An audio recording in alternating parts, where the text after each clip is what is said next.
ലോകത്ത് മുഴുവനും അത് വിതരണം ചെയ്യുന്ന കാലഘട്ടം. തട്ടിപ്പ് നടക്കൂലപ്പോ. സലാലയിൽ ഞാൻ ആ അറബികളൊക്കെ ചേർന്ന മൗലിദ്, ആ മൗലിദ് നിങ്ങൾക്ക് മക്കത്തുൽ മുക്കറമയിലുണ്ട്, ആ മൗലിദ് ജിദ്ദയിലുണ്ട്, ആ മൗലിദ് മദീനയിലുണ്ട്. ആ മൗലിദ് എവിടെയാണ് ഇല്ലാത്തത്? എവിടെയാണ് മക്ബറകൾ ഇല്ലാത്തത്? യാ റബ്ബ് യാ റബ്ബ്. ഒമാനിലേക്ക് പോയി നോക്കുന്നത് മക്ബറകൾ എത്രയാണ്? പഴക്കം എന്ന രാജ്യങ്ങളിലേക്ക് നോക്കാൻ ഈജിപ്തിൽ ചെന്ന് നോക്ക്, സുബ്ഹാനല്ലാഹ്, മക്ബറകൾ എത്രയാണ്? ആരുടെയൊക്കെ മക്ബറ? ഇമാം ഷാഫി റളിയല്ലാഹു അൻഹു. ഏതെങ്കിലും ഒരു രാഷ്ട്രത്തിൽ മഹാന്മാരായ അമ്പിയാക്കൾ, ഔലിയാക്കൾ, ശുഹദാക്കൾ അവരെ മക്ബറയില്ലാത്ത ഒരു രാജ്യം ലോകത്തെവിടെയും ഇല്ല. മുഹമ്മദ് ബിൻ അബ്ദുൽ വഹാബിന്റെ പോക്കിരിത്തരത്തിന്റെ ഗവൺമെന്റ് സൗദി ഭരിച്ചപ്പോൾ അവിടെ ഉണ്ടായിരുന്ന മക്ബറകൾ തട്ടി നിറപ്പാക്കി കുറഞ്ഞ സ്ഥലങ്ങളിൽ. അത് തന്നെയാണ് വഹാബികൾ ഇന്നും പറയുന്നത്. വഹാബി നേതാവ് ഹുസൈൻ സലഫി പറഞ്ഞത്, കേരളത്തിലെ വഹാബികളെ കയ്യിൽ സൗദി അറേബ്യയുടെ ഭരണം കിട്ടിയാൽ രണ്ടാമത്തെ ദിവസം ഞങ്ങൾ മദീനത്തെ പച്ചക്കുബ്ബ തട്ടിപ്പൊളിക്കും എന്ന് ഹുസൈൻ സലഫി പച്ച മലയാളത്തിൽ പ്രസംഗിച്ചതാണ്. രണ്ടാമത്തെ ദിവസം. അപ്പൊ ഒന്നാമത്തെ ദിവസം എന്തേക്കാണ് പണി? കായബം പൊളിക്കല്. അധികാരം കിട്ടിയത് രണ്ടാമത്തെ ദിവസമാണ് മദീനത്തേക്ക് പോകണം. അപ്പൊ ഒന്നാമത്തെ ദിവസം പിന്നെ എവിടെ? ഒന്നാമത്തെ ദിവസം കായബത്തിന്റെ അടുത്ത്. എടോ, ഇത് പച്ച മലയാളത്തിൽ ഇന്ത്യ പോലത്തെ ഒരു രാജ്യത്ത്, കേരളം പോലത്തെ ഒരു സംസ്ഥാനത്തിൽ കണാരനും കുമാരനും ജോസഫും സരോജിനിയും സാവിത്രിയും അടക്കമുള്ളവർ മതപ്രസംഗം കേൾക്കുന്ന കാലഘട്ടം. ഒരു സ്ഥലത്ത് നടക്കുന്ന പ്രസംഗങ്ങളെ വീടുകളിൽ നിന്നുകൊണ്ട് കേൾക്കാൻ സാധിക്കുന്ന ഇന്റർനെറ്റ് യുഗം.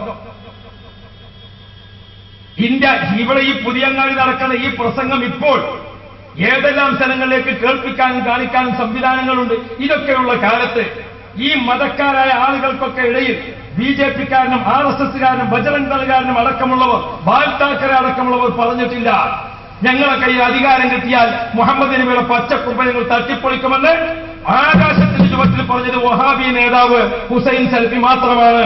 ഈ മതം നിങ്ങൾക്ക് വേണോ? അള്ളാഹുവിന്റെ റസൂലിനെ മക്ബറ തട്ടിപ്പൊളിക്കുമെന്ന് പറഞ്ഞ ഈ മതം, ഇത് ഇസ്ലാമാണോ സഹോദരങ്ങളെ? ഇത് കളി തമാശയാണ്. ബാൽ താക്കറെ പറഞ്ഞിട്ടില്ലല്ലോ ആ വാക്ക്, ഭജനക്കാരൻ പറഞ്ഞിട്ടില്ലല്ലോ ആ വാക്ക്. 110 കോടി ജനങ്ങൾ താമസിക്കുന്ന ഇന്ത്യ രാജ്യത്ത് വളരെ ന്യൂനപക്ഷമായ മുസ്ലിമീങ്ങൾ, ആ മുസ്ലിമീങ്ങൾക്ക് വളരെ സൗഹാർദ്ദത്തിനും സാഹോദര്യത്തിനും ജീവിക്കാൻ സ്വാതന്ത്ര്യം തന്ന ഒരു രാജ്യത്ത് അള്ളാഹുവിന്റെ ഖുർആനിന്റെ ആയത്തുകൾ ഓതിക്കൊണ്ട് മുഹമ്മദ് നബിയുടെ മക്ബറ ഞാൻ തട്ടിപ്പൊളിക്കുമെന്ന് പറയാൻ ധാർഷ്ട്യം കാണിച്ചിരിക്കുന്ന ഒരു വിഭാഗം ആളുകൾ മലയാളത്തിന്റെ മണ്ണിൽ ഇസ്ലാം എന്ന പേരിൽ വരുമ്പോൾ അള്ളാഹുവിനെ പേടിച്ചോ? മുത്തുനബി മുഹമ്മദ് മുസ്തഫ ലോകത്തിലെ ഏറ്റവും വലിയ മക്ബറ നിൽക്കുന്നത് എവിടെയാണ്? ഞാൻ എവിടേക്ക് വരാം. അതിനിടക്ക് ഞാൻ ആ സംഭവം പൂർത്തീകരിക്കട്ടെ. പ്രിയപ്പെട്ട സഹോദരങ്ങളെ, നബി മുഹമ്മദ് റസൂലുള്ളാഹ് മുത്തുനബി സല്ലല്ലാഹു അലൈഹി വസല്ലം തങ്ങൾ പറഞ്ഞയച്ച സ്വഹാബി, ആ സ്വഹാബാക്കളുടെ കപ്പൽ താജുദ്ദീൻ തങ്ങളുടെ വഫാത്തായി. മാലിക് ദിനാർ റളിയല്ലാഹു അൻഹു നേതൃത്വത്തിൽ യാത്രാ സംഘം കേരളത്തിലേക്ക് വന്നു. കൊടുങ്ങല്ലൂരിൽ കപ്പലുണ്ട്. കൊടുങ്ങല്ലൂരിൽ കടപ്പുറത്ത് അവർ കപ്പലിറങ്ങി. എന്നിട്ടോ അവരെ കയ്യിൽ കൊടുത്തിരിക്കുന്ന എഴുത്തുകളുണ്ട്. ആ എഴുത്തുകളൊക്കെ ഏൽപ്പിക്കപ്പെട്ട ആളുകൾക്ക് രാജകുടുംബത്തിന് കൈമാറി.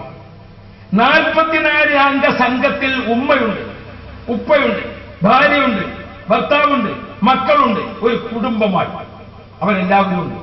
ഈ 44 ആളുകളെ കൗതുകത്തോടെ, അത്ഭുതത്തോടെ, ആശ്ചര്യത്തോടെ, സന്തോഷത്തോടെ നോക്കിക്കാണുകയാണ് ഇന്ത്യയിലെ വിവിധ വിഭാഗങ്ങൾ.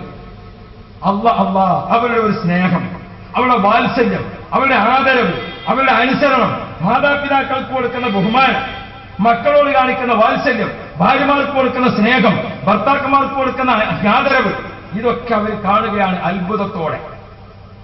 താമസിച്ചില്ല, കൊടുങ്ങല്ലൂർ രാജകുടുംബം ഇവർക്ക് ആരാധന നിർവഹിക്കുന്നതിന് പള്ളി ഉണ്ടാക്കാൻ സ്ഥലം കൊടുത്തു.